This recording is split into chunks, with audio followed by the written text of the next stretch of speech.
출발 업앤다운 시간입니다. 오늘 장을 움직이고 있는 그 종목군들 살펴보고 전략 세워보는 시간인데요. 유한타증권 박진희 부장과 함께하겠습니다. 부장님 안녕하세요. 네, 안녕하세요. 네, 오늘은 지수는 참 지루하네요. 보합권에서 오르락 내리락 벗어나지 못하는 그 모습인데요. 자, 종목들 어떻습니까? 네, 어제도 계속 지루한 흐름이 이어졌었습니다만 오늘 장 초반에 소폭 시장이 좀 변동성을 보이고 있습니다. 환율이 오늘 급등했죠. 1120원까지 내려앉았던 환율이 오늘 13원 70전 급등하면서 환율이 강하게 올라오다 보니까 수출주들이 지금 좀 반등하고 있는 모습 보실 수가 있겠는데요. 연속성 여부는 조금 더 지켜봐야 되겠습니다만은 일단은 현대차를 비롯해서 삼성전자 등이 지수에 좀 반등을 좀 이끌고 있는 모습이고요.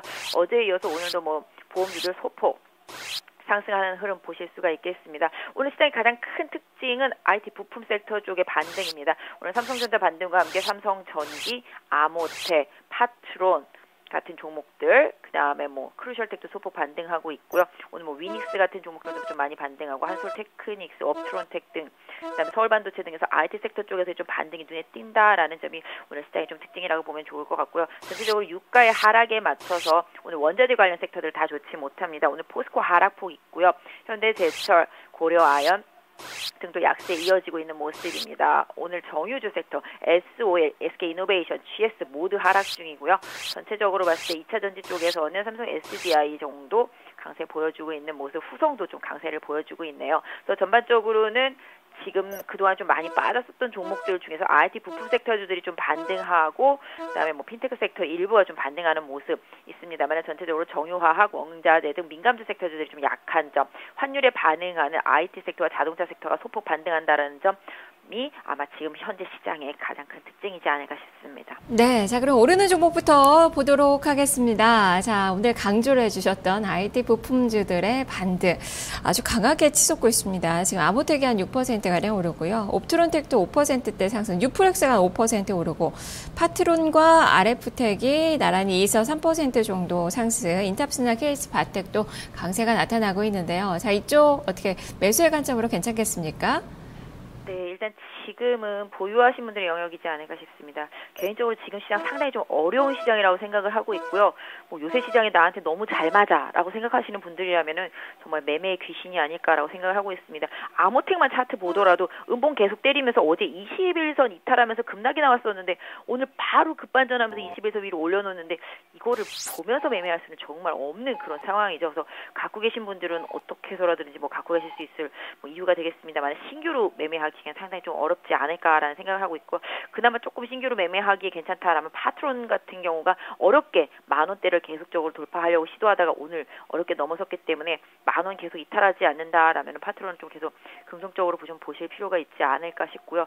전반적으로 좀 IT 섹터주들도 그동안 좀 삼성전자 따라서 많이 올라왔었기 때문에 지금 다시 고점권의 매물대, 오늘 서울반도체만 해도 지금 고점권의 매물대와 지금 싸우고 있거든요. 아모텍도 마찬가지지만 그래서 다시 고점권의 매물대를 다 벗겨내면서 다시 고가를 낼 수 있는 그런 힘을 발휘해 줄 수 있는 여부가 향후의 관건일 것 같은데 IT 섹터 전반 부품주들 같은 경우는 일단은 보유하신 분들의 직전 고점 돌파 여부까지 한 번 더 확인하는 보유의 전략이 좀 좋지 않을까 싶습니다.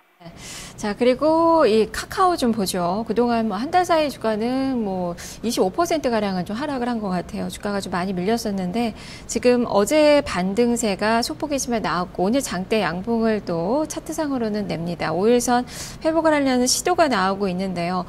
지금 바닥을 만드는 그 구간으로 볼 수 있는 건가요? 카카오 같은 경우도 지난번에 10만 원을 저점으로 해서 14만 원까지 강한 반등 이후에 계속 수렴을 과정을 거치다가 저점권으로 인식되어도 12만 원이 이탈된 다음에 급락이 11만 원대 초반까지 나왔었는데요. 일단 다음카카오 같은 경우도 12만 원대 회복이 관건입니다. 12만 원대 일단 회복을 해주어야지만 추세를 다시 복귀할 수 있는 가능성이 높아지겠고요. 사실 인터넷 뱅킹 관련해서 기대가 많은 기업이었기 때문에 저도 개인적으로 최근에 좀 하락이 많이 아쉽습니다. 실적만 하더라도 리포터에서 나온 그런 실적에 대한 그런 뉘앙스 이런 부분들보다는 실제로 카카오가 변해가고 있는 과정에서 오히려 더 좀 점수를 줘야 되는데 그렇지 못한 경우들이 최근에 좀 많이 나타나고 레포트들이 지금 최근에 모든 종목들의 주가의 등락을 엇갈리게 하고 있기 때문에 일단은 지금의 모습만 본다라면은 다음 카카오는 일단 11만 원에다가 마지노선을 설정하시고요. 보유하신 분들은 12만 원 돌파 좀 확인해 주시는 전략이 좋을 것 같습니다. 네. 자, 그리고 지금 전기차 2차 전지 그 관련된 그 종목군들의 강세가 나타나고 있습니다. 일진 머티리얼즈도 한 1%가량 오르고, 코디에스가 한 4%가량의 상승이네요. 리케미 한 6%, 상신 EDP가 한 12% 오르고, 상하 프론테크도 한 3%대, 에코프로 뭐 이런 종목군들의 강세. 또 삼성 SDI가 유가증권 시장의 또 대표적인 종목인데요. 1.3% 정도 플러스권의 움직임이 나타나고 있습니다. 8월 저점 형성하고 계속적으로 우상향 추세가 나타나고 있는데요. 자, 어떻게 봐야 될까요? 네, 지금 2차전지 대장주 역할을 해주고 있는 종목이 P&E 솔루션, 그 다음에 최근에 부각되고 있는 LNF, 후성, 아까 말씀하신 종목들도 다 있고요. 후발로 이제 지난번에 LG화학이 먼저 튀었고 이번에는 SDI가 움직이고 있는 상황인데요. 일단 대형주는 좀 움직이는데 좀 한계점이 있는 위치까지 좀 올라와 있다라고 보시면 답이 되겠습니다. SDI도 12만 원의 강력한 저항대, LG화학도 30만 원의 강력한 저항대 넘나드는지 여부가 향후의 관건이 되겠습니다만은 지수의 부담을 안고 있다라는 점 염두에 두시고요. 그러다 보니까 중소형주 쪽에서의 강세가 2차전지 쪽에서 나오고 있습니다. 사실 2차전지 중국에 대한 기대감, 사실 지금 중국 시장에서도 2차전지 관련주들이 상당히 강하거든요. 친환경차, 어차피 중국은 대기 오염 때문에 이런 부분들이 있어서 시장이 지금 모멘텀을 찾지 못하던 차에 이런 쪽으로 좀 약간 비껴서 흐름이 좀 이어지는 것 같은데요. 실질적으로 지금 바로 이런 걸로 인해서 수익이 막 강력하게 나기에는 아직은 좀 시기상조라는 생각, 그다음에 유가가 지나치게 낮다라는 생각 하고 있습니다. 그래서 일단은 테마주 성격으로 2차전지주들을 보신다라면은 각 2차전지 관련주마다 추세가 있는데요. 추세 보통 보니까 지금 최근에 보면 11선을 강력하게 무너뜨리지 않고 올라오고 있습니다. 그래서 최근에 이런 추세가 무너지는 시점까지는 일단 좀 더 보유하시고요. 직전 고점 돌파력까지 좀 더 확인해 주시는 종목들의 흐름을 계속 맞춰가면서 좀 대응을 하셔야 돼서 좀 어렵긴 하겠지만 보유하신 종목들은 조금 더 추세가 이탈되지 않는다라면 유지하면서 고점권에서의 거래가 터지는 시점을 좀 더 확인하실 필요가 있겠습니다. 네. 자, 이제는 하락하는 종목으로 넘어가 보도록 하겠습니다. 국제유가가 간밤에 좀 많이 밀렸습니다. 2.9%나 하락을 했고요. 또, 내일 밤에는 또 오펙의 회의도 예정이 좀 돼 있다고 하는데, 지금 감산 촉구를 좀 하고 있는 그 상황이죠. 지금 오늘 정유주들 유가 하락분 또 반영하면서 SK 이노베이션이 한 1.7%의 하락, 낙폭을 조금 더 키우고 있는 상황이고요. 어제 실적 나왔었던 S-오일이 2.8%나 밀리고 있습니다. GS도 한 1%대 내림세인데요. 이쪽은 어떻게 볼까요? 네, 정유주들 최근에 유가가 하락하는데 불구하고 하방 경직을 보여줬음에도 불구하고 실적에서 보시면 딱 답이 나오죠. S-오일 그나마 가장 좋다라고 알려졌던 기업인데 실적 상당히 좀 부진한 모습 보여주면서 주가가 실망 매물을 맞고 있는 모습입니다. 이렇게 된다라면은 유가가 4분기에도 강하게 반등하지 못하고 계속 지지부진한 모습과 함께 환율마저도 좋지 못한 흐름이 이어질 때 실적은 안 봐도 비디오겠죠. 그렇다라면은 단순히 미국의 경기의 방향성만 믿고 이런 종목들을 투자하기에는 좀 개인 투자자분들한테 좀 무리가 있겠다. 물론 최근에 배당 기대감 때문에 상당히 좀 많이 올라온 섹터긴 합니다. 그래서 지금의 눌림목을 좀 정유주들은 좀 활용하시는 전략이 좋을 것 같은데요. 단기적으로는 일단은 지난번에 제시해드렸던 지지선 때 대체로 정유주들 같은 경우는 한 21선 정도 하고 61선 그 사이 정도를 마지노선을 좀 설정하시는 게 좋을 것 같은데요. 단기적으로는 좀 21선 정도를 지지선으로 좀 설정해서 좀 대응해 주시는 게 좋지 않을까. 그래서 일단은 추가적으로 다른 GS라든지 SK이노베이션 실적 나오는 것까지 좀 확인하고 전체적인 좀 시장 분위기를 좀 파악하시면서 유가의 방향성 체크하시고 들어가시는 게 좋지 않을까 싶습니다. 네, 지금 조선주들도 다 같이 밀리고 있는데요. 같은 관점으로 봐야 되는 거죠? 원자재 관련주들 전체적으로 다 약했습니다. 조선주들도 마찬가지가 되겠고요. 최근에 좀 반등했던 철강 섹터, 아이언, 구리 다 마찬가지가 되겠죠.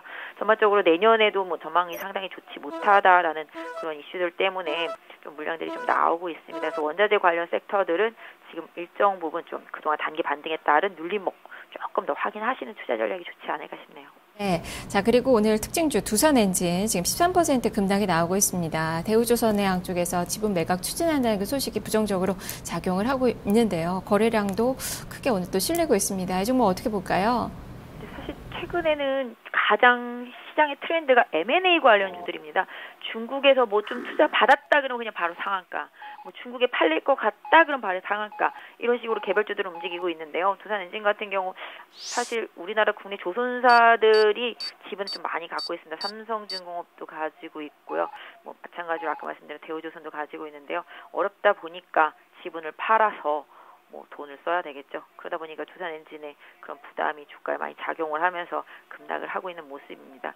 일단 뭐 두산엔진 자체가 누군가에게 팔린다라는 점에서 본다라면 안정적인 매수처였던 일단 국내 조선업체들의 위기감도 제대로 좀 극명하게 보여준 그런 상황이기 때문에 주가의 흐름을 단편적으로 좀 예단하기는 어렵습니다만 오늘만 놓고 본다라면 오늘 지금 저점인 3,925원을 지금 보유하신 분들은 마지노선으로 설정해 놓고 반등을 좀 기다려 보셔야 될 것 같은데요. 반등이 나오더라도 4,500원대 위로 강하게 돌파되지 못하는 흐름이라면은 조금 마음을 좀 비우시고 보셔야 되지 않을까. 오늘 외국인들의 매도세가 상당히 좀 거센 모습이네요. 네, 알겠습니다. 말씀 잘 들었습니다. 네, 감사합니다. 네, 지금까지 박진희 부장과 함께 출발 업앤다운 살펴봤습니다.